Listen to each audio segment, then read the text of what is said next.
Hello नमस्कार दोस्तों, स्वागत है आपका सिंकोरी एजुकेशन यूट्यूब चैनल पर। मेरा नाम है अजय शर्मा और आज हम यहाँ पे बात करने वाले हैं दोस्तों।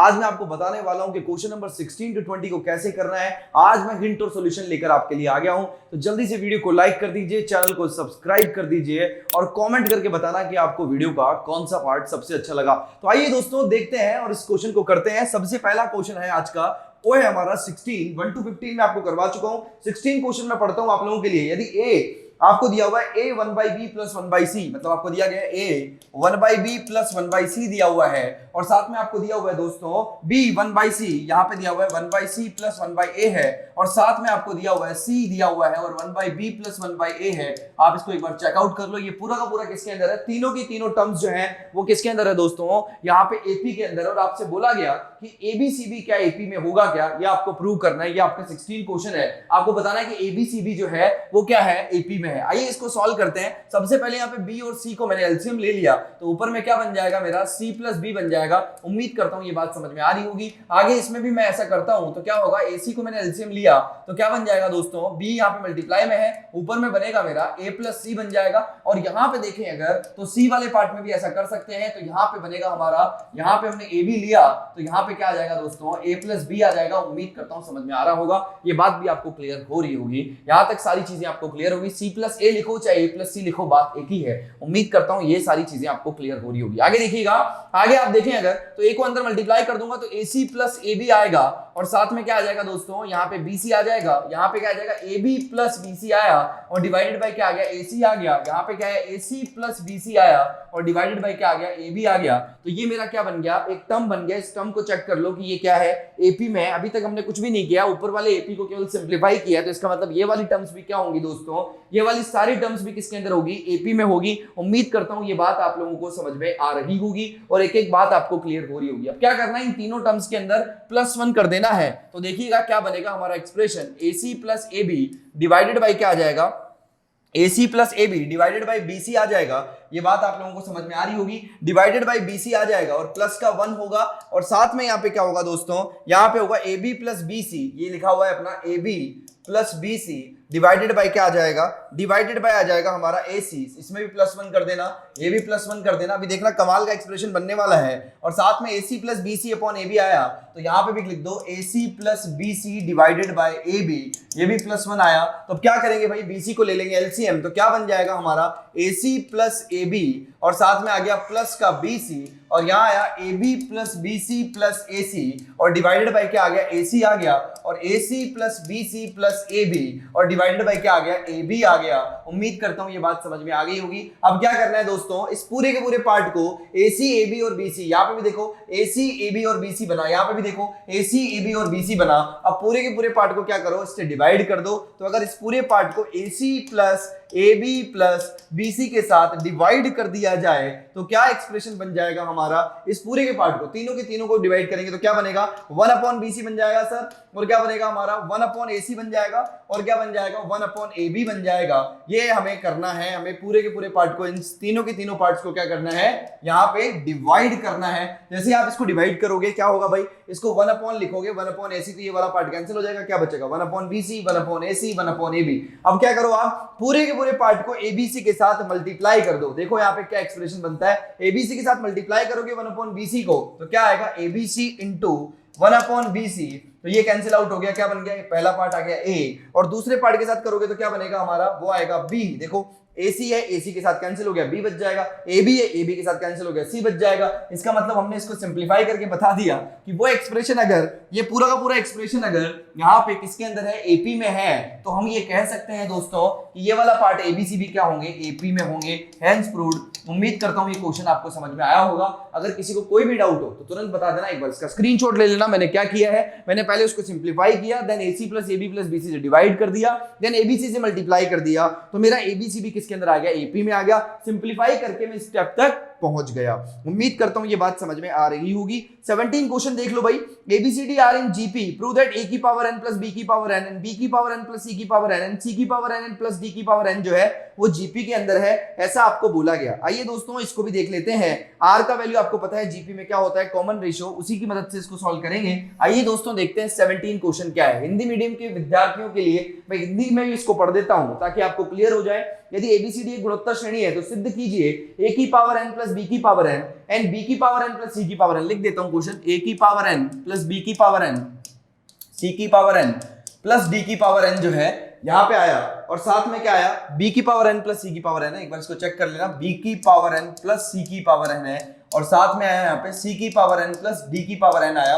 ये तीनों भी किसके अंदर है भाई, ये तीनों के तीनों भी जीपी में होने चाहिए अगर एबीसीडी जो है वो जीपी में हो। आपको पता है जैसे अगर ये जीपी में होंगे तो b की पावर n प्लस सी की power n divided by a की पावर n प्लस b की पावर n इक्वल टू होगा c की पावर n प्लस d की power n divided by b की पावर n प्लस c की power n के बराबर में होगा। ये दोनों क्या होंगे, इक्वल होंगे, क्योंकि सार अनुपात सेम होता है, कॉमन रेशियो क्या होता है, इक्वल होता है। ये बात सभी लोगों को समझ में आ रही होगी, ये बात सभी लोगों को क्लियर भी हो रही होगी, ऐसी मैं उम्मीद करता हूं। अब आपको ये बातें सारी क्लियर है। अगर आपको पता है कि एबीसीडी जो है आपका वो क्या है, एबीसीडी जीपी में, एक और आप इंफॉर्मेशन निकाल सकते हैं क्या है, अगर एबीसीडी जीपी में दिया हुआ है, एबीसी एंड डी जो है वो किसके अंदर है भाई, जीपी में है, तो इसका मतलब क्या हो गया दोस्तों, अगर ये जीपी में है तो 110% क्या होगा, B by A equal to क्या होगा, सी बाई बी होगा, और इक्वल टू क्या होगा, डी बाई सी होगा। और ये किसके इक्वल मान लेते हैं, एक वैल्यू के ले लेते हैं, के इक्वल हमने इसको मान लिया, क्योंकि ये भी क्या है हमारा कॉमन रेशियो, और ये क्या होगा, इक्वल होगा। आप सभी लोगों को पता है, जैसा कि आपने किया कि बी बाई ए जो है वो किसके इक्वल आ गया, के, तो बी इक्वल टू आप क्या लिख सकते हैं दोस्तों, ए के लिख सकते हैं। तो आप बी को भी इन टर्म्स ऑफ ए के अंदर आप लिख सकते हैं। आपको उम्मीद करता हूं ये बात समझ में आ रही होगी, यहां तक किसी को भी कोई भी प्रॉब्लम नहीं होगी। तो बी हमारा ए के हो जाएगा। इसी तरीके से सी को निकाल लो, इसी तरीके से डी को निकाल लो, और उठा के सारी वैल्यूज को रख दो दोस्तों, ताकि आपको सारी वैल्यूज किसके अंदर मिल जाए, ए के अंदर मिल जाए, और फिर हम इसको प्रूव करने में हमें आसानी हो जाएगी। तो एबीसीडी की सारी वैल्यूज को मैं किस में निकाल लूंगा, इन टर्म्स ऑफ ए में निकाल लूंगा। आगे आइए, ये तो हुआ हमारा बी का वैल्यू इन टर्म्स ऑफ ए, सी का वैल्यू क्या होगा चेक कर लीजिएगा। यहां पे देखो बेटा क्या आएगा, यह आया सी का वैल्यू, देखो सी बाई ए भी के इक्वल होगा, तो क्या बना, सी बाई ए इक्वल टू के, तो यहां पे आएगा सी इक्वल टू ए के। अब क्या करें, सी इक्वल टू ए के आया तो सर ए का वैल्यू क्या है, यहां पे देखो सी इक्वल टू ए के आ गया, कोई दिक्कत नहीं है। अब बी का वैल्यू क्या आ गया, ए के आ गया, ए के है, ये पावर नहीं है, ए के है, ठीक है। यहाँ पे भी के मल्टीप्लाई में है, याद रखना, इन चीजों को समझ लेना ध्यान से, ताकि कोई दिक्कत वाली बात ना रहे, कोई भी मन में डाउट ना रहे। इसी तरीके से डी बाई सी है, इसको भी क्या लिख सकते हैं दोस्तों, यहाँ पे आ जाएगा के, तो यहाँ पे क्या बनेगा हमारा, डी बाई सी क्या बन जाएगा, ये बन जाएगा कि हमारा के इक्वल आया, तो सी इक्वल टू क्या आ जाएगा, C equal to sorry D equal to क्या आ जाएगा, डी इक्वल टू आ जाएगा हमारा सी के आ जाएगा। उम्मीद करता हूं ये बात भी आपको समझ में आ रही होगी, कोई भी दिक्कत वाली बात आपको नहीं होगी। और सी बाई ए नहीं है, सी बाई बी है, तो ये क्या हो जाएगा हमारा, बी के हो जाएगा, क्या हो जाएगा, बी के हो जाएगा। अब इसको देखो ए टर्म्स में निकालना है, तो बी क्या है हमारा, ए के है, तो बी की जगह क्या रख दो, ए के, और एक के साथ मल्टीप्लाई कर दो, क्या बन जाएगा, ए के का स्क्वायर बन जाएगा। समझ में आया क्या, ये बन गया मेरा सी का वैल्यू, तो सी का वैल्यू क्या आया, ए के का स्क्वायर, बी का वैल्यू क्या आया, ए के, और ए तो ए है ही, ये तो समझ में आ ही गया, ए भी आ गया, बी भी आ गया, सी भी आ गया इन टर्म्स ऑफ के। अब क्या करें सर, अब यहां पे देखो बेटा डी को निकालो, डी की जगह को सी का वैल्यू कितना है, ए के का स्क्वायर है, तो क्या करा, ए के का स्क्वायर इंटू के,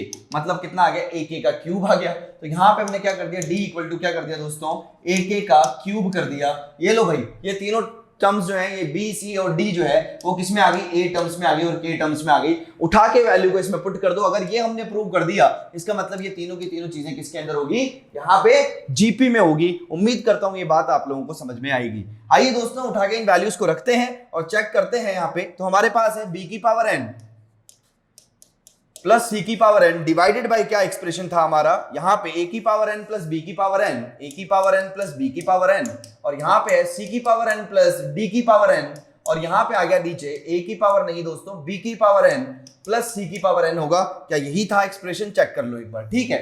चलो भाई, अब क्या करें, बी का वैल्यू कितना था, ए का वैल्यू, बी का वैल्यू इधर लिख देता हूं, ए का वैल्यू ए था, बी का वैल्यू कितना था दोस्तों, ए के था, एक बार चेक कर लेना, बी का वैल्यू था ए के, सी का वैल्यू था ए के स्क्वायर, ए के स्क्वायर, और डी का वैल्यू था ए के क्यूब। आप लोगों को पता है, यहां तक समझ में आ गया है। अब उठा के रखते हैं इन वैल्यूज को, सारी वैल्यूज को। बी का वैल्यू है ए के, तो ए के की पावर क्या हो जाएगी, एन, तो मतलब ए की पावर एन और के की पावर एन हो गया, प्लस सी की पावर एन, मतलब क्या है, सी वाला पार्ट क्या है, ए के का स्क्वायर, तो यहां पे आएगा ए की पावर एन और के का स्क्वायर, मतलब के की पावर कितना आ गया, 2n, और यहां पे देखो ए की पावर एन मतलब कितना आ गया, ए की पावर एन तो ए की पावर एन ही रहेगा, प्लस बी की पावर क्या है, एन है, इसका मतलब बी कौन है, ए की पावर एन, और यहां पे है के की पावर एन, और इक्वल टू आया सी की पावर एन प्लस डी की पावर एन, मतलब यहां पे आया हमारा ए की पावर एन। प्लस के की पावर 2n, क्योंकि यहाँ पे c का वैल्यू यही है। आगे देखना, आगे हमारे पास है प्लस d हमारा हो गया a की पावर n प्लस k की पावर 3n और डिवाइडेड बाय b की पावर n कितना है a की पावर n और k की पावर n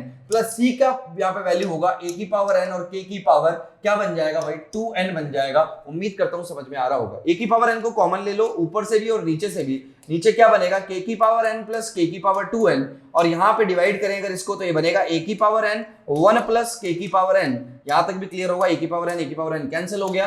यहां से भी a की पावर n कॉमन आएगा तो क्या बनेगा k की पावर 2n प्लस k की पावर 3n और यहाँ पे डिवाइड में आया a की पावर n और यहाँ बना k की पावर n प्लस k की पावर 2n। ये भी आपको क्लियर होगा। a की पावर n कैंसिल हो गया। अब देखो भाई इसको देखते हैं, इस एक्सप्रेशन को देखें तो आपको समझ में आ रहा होगा कि अगर k की पावर n को मैं कॉमन ले लूं तो यहां से क्या होगा, एक n कम हो जाएगा तो 1 माइनस k की पावर n आ जाएगा और यहाँ पे क्या बनेगा हमारा, यहाँ पे सॉरी 1 प्लस k की पावर n आ जाएगा और नीचे भी क्या बन जाएगा कि 1 प्लस k की पावर n, तो ये कैंसिल होके क्या बन जाएगा हमारा सीधा सीधा k की पावर n ही आ जाएगा। तो यहाँ पे मैं कॉमन ले रहा हूँ, आगे दिखाता हूँ आपको, आगे एक बार क्लियर कर देता हूँ। k की पावर n प्लस k की पावर 2n डिवाइडेड बाय क्या लिखा हुआ है 1 प्लस k की पावर n, ये बना हुआ है हमारा 1 प्लस k की पावर n आ गया। इक्वल टू करना है, दोनों इक्वल हो जाए, मामला सेट है। और यहाँ पे क्या हो गया k की पावर 2n और k की पावर 3n और नीचे k की पावर n प्लस k की पावर 2n, k की पावर n प्लस k की पावर 2n और ऊपर में बना हुआ है जी हमारा, ऊपर में क्या बना हुआ है k की पावर 2n प्लस k की पावर 3n, तो k की पावर 2n प्लस k की पावर 3n बना हुआ है। अब k की पावर n को बाहर निकालेंगे, क्या आएगा 1 प्लस k की पावर n आ जाएगा और नीचे भी 1 प्लस k की पावर n ही है, ये दोनों कैंसिल आउट हो गए। यहाँ पे भी देखो भाई k की पावर 2n को बाहर निकाल लेंगे तो 1 प्लस k की पावर n ही बचेगा और नीचे भी k की पावर n को बाहर निकाल लेंगे तो क्या बनेगा 1 प्लस k की पावर n ही बनेगा। तो ये भी क्या हो जाएंगे, कैंसिल आउट हो जाएंगे। आप देखोगे कि k की पावर n में से ये पार्ट कैंसिल आउट होगा क्योंकि ऊपर जाएगा तो 2n माइनस क्या आ जाएगा, तो k की पावर n जो है वो k की पावर n के ही बराबर आ गया। इसका मतलब ये जो भी एक्सप्रेशन दिया हुआ था वो किसके अंदर है दोस्तों, जीपी के अंदर है। हेंस प्रूव्ड हमने देख लिया कि इसका जो सार अनुपात आ रहा है, इसका जो कॉमन रेशियो आ रहा है वो k की पावर n के बराबर ही आ रहा है और दोनों का यहाँ पे कॉमन रेशियो क्या आ रहा है, सेम आ रहा है। तो उम्मीद करता हूं यहां तक आपको सीधा सीधा क्लियर हो गया होगा। तो हम कह देंगे कि a की पावर n प्लस b की पावर n और b की पावर n प्लस c की पावर n और c की पावर n प्लस d की पावर n क्या है, जीपी के अंदर है। उम्मीद करता हूं 17 क्वेश्चन भी आपको क्लियर हो गया होगा और ये बात भी आपको समझ में आ गई होगी। यहां तक कोई डाउट आपको किसी को भी नहीं होगा। आइए देखते हैं दोस्तों 18th क्वेश्चन को। 18th क्वेश्चन क्या है हमारा, उसको पढ़िएगा। 18th क्वेश्चन है x square minus 3x plus p, जो है एक आपको रूट दिए हुए हैं उसके a और b, आपको एक क्वाड्रेटिक इक्वेशन दिया हुआ है x square minus 3x plus p equal to 0 और उसके रूट्स दे रखे हैं आपको a और क्या दे रखा है, b दे रखा है। उम्मीद करता हूं ये बात आपको समझ में आ रही होगी और यहाँ पे आपको ये चीजें क्लियर होगी। यहाँ तक आपको कोई भी डाउट नहीं होगा, उम्मीद ऐसी करता हूं। यहाँ तक सभी बातें आपको समझ में आ रही होगी, ये सारी चीजें आपको क्लियर है, ये बातें आपको क्लियर है। और दूसरा एक क्वाड्रेटिक इक्वेशन दे रखा है x स्क्वायर माइनस 12x और आगे क्या दे रखा है दोस्तों, प्लस का q इक्वल टू 0 दे रखा है। इसके जो यहाँ पे रूट्स दे रखे हैं वो दे रखे हैं c और d दे रखे हैं। यहां तक भी आपको क्लियर है, ये दो चीजें आपको गिवन है। आपको बोला गया prove that q plus p जो है, आपको बोला गया q प्लस p जो है उसका रेशो अगर यहाँ पे q माइनस p के साथ रखें तो वो आना चाहिए हमारा 17:15 आना चाहिए। आपको उम्मीद करता हूं ये बात आपको क्लियर होगी, ये बात आपको समझ में आ रही होगी। अब आपको ये बात क्लियर हो गई, यहां तक आपको कोई डाउट मेरे हिसाब से नहीं होना चाहिए। फिर भी आपको कोई भी दिक्कत हो तो तुरंत पूछ लेना, कोई भी प्रॉब्लम वाली बात नहीं है, ये क्लियर है आपको। और ये दिया हुआ है कि एबीसीडी फ्रॉम ए जीपी, तो प्रूव दैट अगर एबीसीडी जो है वो जीपी में हो तो आपको ये बताना है। ये क्वेश्चन आपसे पूछा गया, अच्छा क्वेश्चन है। आप देखिएगा अगर एबीसीडी अगर जीपी में होंगे तो क्या होगा, उनके सार अनुपात सेम होंगे। B by A equal to क्या होगा दोस्तों, यहाँ पे सी बाई बी होगा और इसके अलावा भी क्या होगा, डी बाई सी भी होगा और इसका वैल्यू आर के बराबर होगा। मतलब इनका कॉमन रेशियो हमेशा सेम होगा। आपको गिवन है कि ए बी और सी और डी जो है वो क्या है दोस्तों, किसके अंदर है, जीपी के अंदर है। उम्मीद करता हूं ये बात भी आपको क्लियर हो रही होगी, यहां तक भी आपको कोई भी डाउट नहीं होगा। ये बात क्लियर है दोस्तों। तो उठाइए फटाफट से, बी का वैल्यू भी एक ही टर्म्स में निकाल लीजिएगा, सी का वैल्यू भी एक ही टर्म्स में निकाल लीजिएगा, डी का वैल्यू भी एक ही टर्म्स में निकाल लीजिएगा ताकि आपको कोई भी दिक्कत नहीं हो, किसी को भी कोई भी प्रॉब्लम है नहीं हो। यहां तक आप लोगों को क्लियर हो गया होगा, यहां तक आप लोगों को समझ में आ गया होगा। तो बता दो भाई जल्दी से, यहां तक किसी को कोई भी डाउट है तो तुरंत पूछ लेना, कोई प्रॉब्लम वाली बात नहीं है। तो उठाइए भाई जल्दी से, बी बाई ए को करेंगे तो क्या बनेगा हमारा, वही बन जाएगा, ए आएगा वो वाला पहले वाला है, ए के आएगा, के इक्वल मान लो इसको, किसके इक्वल है, के इक्वल है, तो ए का वैल्यू आ गया ए, बी का वैल्यू आ गया ए के, सी का वैल्यू आ गया ए के स्क्वायर और डी का वैल्यू आ गया ए के क्यूब। ये क्या है दोस्तों, जीपी के अंदर तो ऐसा लिख सकते हैं, आपको पता भी है टर्म्स को कैसे लिखते हैं, ए आर की power n minus one, A R की पावर n माइनस वन से हम इसको लिख देते हैं। आपको कोई भी दिक्कत वाली बात यहाँ पे नहीं होगी, ऐसे मैं उम्मीद करता हूँ। यहाँ तक सारी चीजें आपको समझ में आ रहा होगा, यहाँ तक सारी चीजें आपको क्लियर हो रही होगी। मेरे हिसाब से आपको कोई भी डाउट नहीं रहना चाहिए। बता दो अगर किसी को कोई भी प्रॉब्लम है तो बता दो भाई, कोई भी दिक्कत हो, किसी भी तरीके की कोई भी दिक्कत हो फटाफट से कमेंट कर देना, कोई दिक्कत वाली बात नहीं। और साथ में यार नोट डाउन करते जाओ और वीडियो को लाइक करो, बढ़िया से एकदम स्पिरिट बनाए रखो अपनी, और एक एक चीज को कॉन्सेप्ट को क्रिस्टल क्लियर कर लो। यहां तक सभी लोगों को क्लियर है, यहां तक सभी लोगों को समझ में आ रहा है। बेटा आपको पता है कि जब भी क्वाड्रेटिक इक्वेशन होता है x square minus 3x plus p है, तो उसके अंदर हमें पता है कि सम ऑफ रूट्स क्या होते हैं। सम ऑफ रूट्स क्या होता है, सम ऑफ रूट्स होता है सर माइनस b बाई ए, मतलब माइनस 3/1, माइनस ऑफ माइनस 3/1 मतलब क्या आ गया दोस्तों, प्लस का 3 आ गया। तो सम ऑफ रूट्स मतलब क्या हो गया, a plus b equal to क्या आया हमारा 3 आया। तो a plus b equal to 3 है, तो a प्लस बी का वैल्यू क्या है, a का वैल्यू तो a है, b का वैल्यू क्या निकाला, a के निकाला, तो इक्वल टू 3 आ गया। तो a प्लस a के कितना हो गया, a को कॉमन ले लो, 1 प्लस k आ गया। तो ये हमारे पास एक इक्वेशन मिल गया हमें, 1 प्लस k इक्वल टू 3 आ गया, ये हमारा एक इक्वेशन आ गया। उम्मीद करता हूं ये इक्वेशन समझ में आ गया होगा। चेकआउट कर लो इसको जल्दी से कि ये बात आपको क्लियर है क्या, ये बात आपको समझ में आ रही है क्या। अब प्रोडक्ट ऑफ रूट्स क्या होते हैं दोस्तों, c बाई ए होता है, तो c बाई ए भी रख दो भाई फटाफट से, दो इक्वेशन दो वेरिएबल, तो c बाई ए क्या हो जाएगा ab, ab इक्वल टू क्या होगा c बाई ए मतलब p बाई 1, तो ab इक्वल टू क्या आ गया p, a की जगह रखा a, और यहां पे क्या रख दिया दोस्तों a की इक्वल टू क्या आ गया p आ गया, तो a का स्क्वायर k आया इक्वल टू क्या आया p आया। उम्मीद करता हूं ये सेकंड इक्वेशन कैसे आया ये भी आपको क्लियर हो रहा होगा, ये भी आपको समझ में आ रहा होगा। बताओ फटाफट से बेटा, यहां तक कोई डाउट है क्या, किसी को कोई भी समस्या कोई भी प्रॉब्लम हो तुरंत पूछ लेना कि a square k equal to क्या आ गया, p आ गया। यहां तक समझ में आ गया क्या, यहां तक सारी बातें क्लियर है क्या, बता दो जल्दी से, यहां तक सारी चीजें क्लियर हो गई क्या, a square k equal to p आ गया, यहां तक सारी चीजें क्लियर हो गई होगी, ठीक है, यहां तक सभी बातें आपको समझ में आ गई होगी, कोई भी दिक्कत वाली बात नहीं है। चलो भाई आगे आओ, आगे वाले पार्ट में भी आपको सेम चीजें करनी है, सेम c प्लस डी लिखना है और cd लिखना है बेटा, ताकि इक्वेशंस आपको मिल जाए एक बार सारी। एक बार इक्वेशन मिल गई अगर, तो उसके बाद आपको इक्वेशंस को क्या कर देना है, डिवाइड कर देना है, ताकि आपका यहाँ पे आंसर आ जाए, ताकि आपको एक एक कॉन्सेप्ट अच्छे से क्लियर हो जाए, ताकि आपको एक एक बात अच्छे से क्लियर हो जाए। डिवाइड कर देना है, फिर उसके बाद कुछ भी नहीं करना, डिवाइड कर देना है। इस क्वेश्चन को देख लो एक बार, ये पहला इक्वेशन आया मेरा a into 1 plus k equal to 3 आया, पहला इक्वेशन। दूसरा इक्वेशन आया मेरा a square k equal to क्या आया, p आया, ये पहला है, ये दूसरा है। अब c प्लस डी के लिए भी देख लो भाई, c प्लस डी के लिए लिख देता हूं मैं, इस वाली इक्वेशन के लिए यहीं पे लिख देता हूं, ये x square minus 12x plus Q वाली जो इक्वेशन है, इसके लिए भी लिखना पड़ेगा c plus D. c plus D कितना हो जाएगा, c प्लस डी जो है वो हो जाएगा माइनस b बाई ए। तो हमारी इक्वेशन क्या है, हमारी equation sir x square minus 12x plus Q है, तो क्या आया x square minus 12x plus Q है इक्वल टू 0। अब यहाँ पे क्या हो जाएगा, माइनस ऑफ माइनस 12 यह आया, डिवाइडेड बाय क्या आ जाएगा, a मतलब कितना आ गया 1, मतलब कितना आ गया प्लस ऑफ 12 आ गया, ये भी क्लियर हुआ। cd जो है वो प्रोडक्ट ऑफ रूट्स होता है c बाई ए, मतलब c कितना है हमारा q बाय 1 है, मतलब क्या आ जाएगा q आ जाएगा। और c और d कौन है आपको पता है, c और d का वैल्यू a के स्क्वायर और a के क्यूब, तो यहाँ पे रखेंगे a के स्क्वायर और a के क्यूब, मतलब कितना आ जाएगा a के की पावर 5, a स्क्वायर k की पावर 5 इक्वल टू क्या आ जाएगा q आ जाएगा। ये हमारा फोर्थ इक्वेशन आया। और c प्लस डी की जगह रखेंगे दोस्तों, तो ये बनेगा हमारा a के स्क्वायर प्लस a के का क्यूब, ये भी आपको समझ में आ रहा होगा। अब क्या करेंगे, इन दोनों के इक्वल क्या है 12 है, यहाँ पे आप a के का स्क्वायर कॉमन ले लो, क्या बनेगा 1 प्लस k ही बन जाएगा, इक्वल टू क्या आ जाएगा 12 आ जाएगा। तो ये वाला पार्ट क्या बन गया हमारा, थर्ड इक्वेशन बन गई।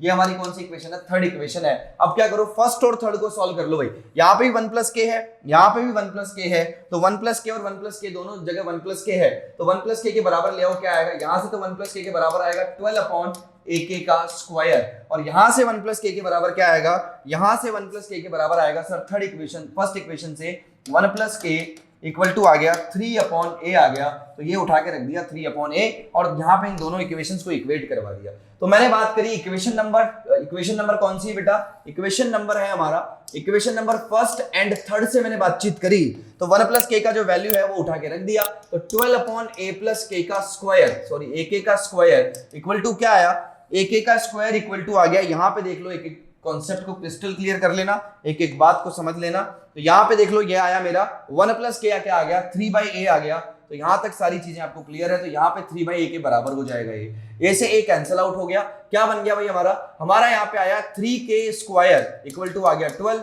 तो k² इक्वल टू कितना आ गया 3 4 12, मतलब k इक्वल टू कितना आ गया +-2 आ गया। उम्मीद करता हूं यहां तक सभी लोगों को समझ में आ गया होगा कैसे हमने k का वैल्यू निकाला। ये भी सभी लोगों को क्लियर हो गया होगा।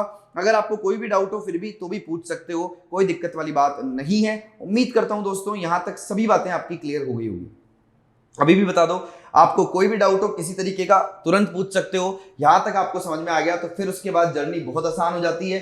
Q+P और यहां पे बात करें अगर तो क्वेश्चन क्या कह रहा था, क्वेश्चन कह रहा था सर हमारा Q+P और P माइनस, यहाँ पे बात करूं Q-P का रेशियो जो है वो आ रहा है हमारा। अब देखो भाई Q+P को कैसे निकालेंगे देखते हैं। अब हमारी थर्ड और फोर्थ इक्वेशन को भी देख लो। ये रहा हमारा थर्ड इक्वेशन, ये रहा Q और P कितना है हमारा, P है हमारा सर ये रहा। P कहां गया भाई, ये रहा। a² k इक्वल टू क्या है, P है। उठा के रख देता हूं थर्ड और फोर्थ को। a² k इक्वल टू क्या है, P है। a² k यहां पे लिख लेते हैं, a² k इक्वल टू तो P है। ये हमारा सेकंड इक्वेशन है। और फोर्थ इक्वेशन क्या है बेटा, फोर्थ इक्वेशन भी चेकआउट कर लो। फोर्थ इक्वेशन है हमारा वो है, फोर्थ इक्वेशन यहाँ पे आ गया ये रहा फोर्थ इक्वेशन। a² k की पावर 5 इक्वल टू क्या आ जाएगा, Q आ जाएगा। तो a² k की power 5 equal to a² k की पावर 5 इक्वल टू क्या आ जाएगा, यहाँ पे आ जाएगा जी दोस्तों हमारा Q वाला पार्ट। तो ये मेरा फोर्थ इक्वेशन है। इसको कैसे सॉल्व करें सर, तो a² का वैल्यू क्या आएगा, a² इक्वल टू आ जाएगा सर हमारा k का वैल्यू आपने निकाल लिया है। तो a² k इक्वल टू कितना आ जाएगा हमारा P।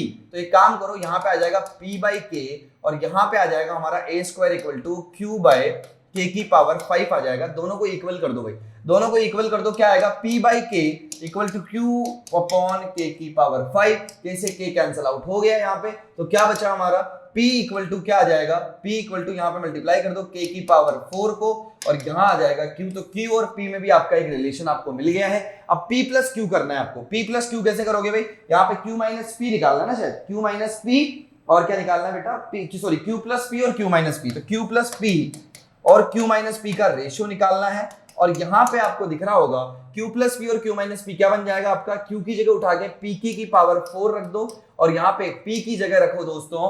P का क्या वैल्यू आएगा, P इन टर्म्स ऑफ यहाँ पे बात करूं P का वैल्यू P ही रहने दो और यहाँ पे नीचे भी P की पावर 4 लग देना और यहाँ पे क्या बन जाएगा -P बन जाएगा।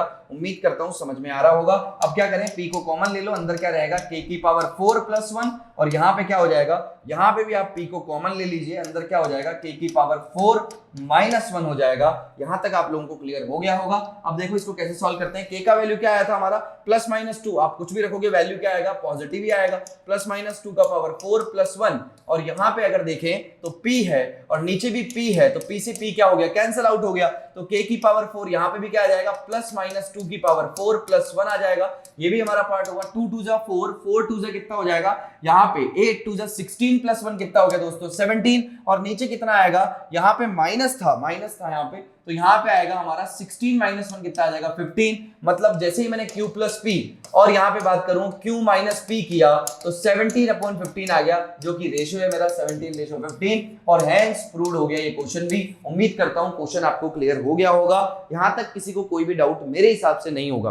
तो दोस्तों कैसे लगे ये तीनों क्वेश्चन, बड़े ही आसान थे और बहुत अच्छे तरीके से हमने इसको सॉल्व किया और एक एक कॉन्सेप्ट को क्लियर कर लिया। बड़े बड़े क्वेश्चन है लेकिन आपको ध्यानपूर्वक इनको करना है ताकि आपको कोई भी डाउट ना रहे। तो आप यहाँ पे इसको ज्यादा से ज्यादा लोगों में इसको शेयर करना और कोई भी डाउट हो तो कमेंट सेक्शन के अंदर मुझे बता देना।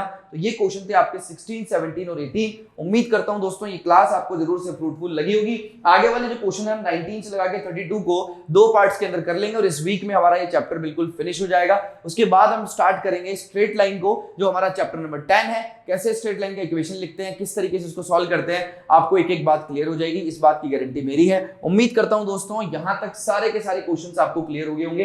एक बार वापस से मैं आपको रिपीट कर देता हूं ताकि आपको कोई भी डाउट ना रहे, किसी तरीके की कोई प्रॉब्लम आपको ना रहे। आइए दोस्तों देखते हैं 16 क्वेश्चन है हमारा। ये पूरा तीनों पार्ट्स जो है किसके अंदर है दोस्तों, एपी में दिया हुआ है। मैंने कहा, इन्होंने कहा कि एबीसी भी अगर एपी में है तो प्रूव करके दिखाइएगा। तो एबीसी को मैंने इसको यहीं पे सॉल्व करना स्टार्ट कर दिया। अगर ये एपी में है तो इसके जो भी यहाँ पे सिंपलेस्ट फॉर्म होंगे वो सब भी किसके अंदर होंगे, एपी में होंगे। तो मैंने इसको सिंप्लीफाई किया। बस लॉजिक इतना सा था दोस्तों, +1 +1 +1 तीनों टर्म्स में कर दिया तो भी एपी में ही रहेगा। चाहे कुछ भी कर लो आप, प्लस कर लो, डिवाइड कर लो, हमेशा किसमें होगा, एपी में ही होगा। तो यहाँ पे भी AB + AC + BC बना, यहाँ पे भी सेम टर्म, यहाँ पे भी सेम टर्म, तो उसी से डिवाइड कर दिया तो 1/BC 1/AC 1/AB बन गया, इनटू कर दिया ABC के साथ, तो ABC भी क्या आ गए दोस्तों, यहाँ पे ABC भी आपके किस में आ गए, AP के अंदर आ गए। तो ये क्वेश्चन था बड़ा ही अच्छा। आगे देखते हैं 17 क्वेश्चन, A की पावर n प्लस B की पावर n, B की पावर n प्लस C की पावर n जो है उसमें C की पावर n प्लस D की पावर n है, उन तीनों के अंदर हमने क्या लिखा, इनको कहा कि ये बताओ कि भाई जीपी में होंगे क्या। अब जीपी में यार रेशियो क्या होता है, सेम होता है, तो जीपी में रेशियो कर दिया सेम, तो यहाँ पे रेशियो सेम हो गया तो इक्वल होना चाहिए। फिर क्या करा, एबीसीडी की टर्म्स जो है वो ए में ही निकाल ली। क्या क्या टर्म्स आई, ए तो ए ही था, बी इक्वल टू ए के आ गया, डी इक्वल टू ए के क्यूब आ गया और सी इक्वल टू ए के स्क्वायर आ गया। उठा के भाई सारी वैल्यूज को इसके अंदर पुट कर दी। बाद में पता लगाया कि यहाँ पे क्या बना, केवल इसको सिंप्लीफाई करने में के की पावर एन और के की पावर एन दोनों साइड आ गया। इसका मतलब क्या हो गया, ये जीपी में इनका रेशियो जो है बिल्कुल सेम है। आगे देखते हैं 18 क्वेश्चन, उसमें दिया हुआ था क्वाड्रेटिक इक्वेशन ए बी और सी डी, हमने ए प्लस बी और ए इंटू बी मतलब सम ऑफ रूट्स और प्रोडक्ट ऑफ रूट्स निकाल लिए, और इधर भी हमने सम ऑफ रूट्स और प्रोडक्ट ऑफ रूट्स निकाल लिए, सी और डी में भी और ए और बी में भी। उसके बाद हमने यहाँ पे एबीसीडी का वैल्यूज जो है ए में ही निकाल लिया था, उठा के पुट किया और वैल्यूज को देखा, तो जैसे ही पुट करना स्टार्ट किया तो 1 प्लस के से के का वैल्यू हमने निकाल लिया, के का वैल्यू हमारा प्लस माइनस 2 आ गया। उसके बाद हमने उठा के इसको p प्लस क्यू और p minus Q, q minus p और q प्लस p वाले रेशियो में रखा, तो यहाँ पे p कॉमन आ गया, p से p कैंसिल हो गया, प्लस माइनस 2 की पावर 4 प्लस 1 आया, प्लस माइनस माइनस भी होगा तो भी क्या होगा दोस्तों, हमेशा पावर 4 है, इवन पावर्स में पॉजिटिव आ जाता है, तो यहाँ पे 17/15 आ जाएगा, तो q plus p upon q minus p 17/15 रहेगा और 17 रेशियो 15 आ जाएगा। तो ये इस तरीके से हमारा हेंस प्रूव्ड हो जाएगा। तो ये थे हमारे बहुत ही महत्वपूर्ण और बड़े बड़े क्वेश्चन, ताकि आप लोगों को अच्छे से समझ में आए, और 19 से लगा के 32 तक आप एक बार अटेम्प्ट करिएगा ताकि आपको कॉन्सेप्ट क्लियर हो जाए। तो मिलते हैं दोस्तों नेक्स्ट क्लास में, तो next class will be on the same channel, same place, on the same time. Till then signing off, bye bye, tata, see you tomorrow. आपसे बात करूंगा मैं, और यहाँ पे 19 क्वेश्चन से स्टार्ट करेंगे। तो थैंक यू सो मच दोस्तों, वीडियो को लाइक करना, शेयर करना अपने दोस्तों के साथ और चैनल को सब्सक्राइब करना। तो जय हिंद, जय भारत।